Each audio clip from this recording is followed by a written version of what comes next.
একটা গ্রামে এক সাহসী কুকুর থাকত। সে সারা দিন গ্রামের বাড়িঘর পাহারা দিত, চোর এলে তাড়া করত, আর সবাই তাকে খুব ভালোবাসত। একই গ্রামে থাকত এক চালাক শিয়াল। সে সব সময় শর্টকাটে লাভ করতে চাইত। কুকুরের জনপ্রিয়তা দেখে তার খুব হিংসে হতো। একদিন শিয়াল কুকুরকে বলল, ভাই কুকুর, সারাদিন পাহারা দিয়ে কী লাভ? এসো, আমার সঙ্গে বনে চলো, ওখানে বিনা পরিশ্রমে খাবার পাবে। কুকুর শান্তভাবে বলল, আমি আমার কাজ করি, গ্রাম আমাকে খাবার দেয়, সম্মান দেয়, এটাই আমার আনন্দ। দূরে লুকিয়ে থাকা শিয়াল সব দেখল। সে বুঝল, চালাকি দিয়ে অল্প দিন লাভ হয়, কিন্তু দায়িত্ব আর সততা মানুষকে আর প্রাণীকেও নিরাপদ ও সম্মানিত করে।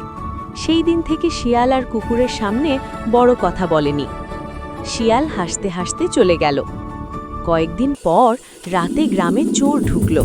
কুকুর জোরে জোরে ডাকতে শুরু করল। গ্রামের লোকজন উঠে পড়ল, চোর পালিয়ে গেল।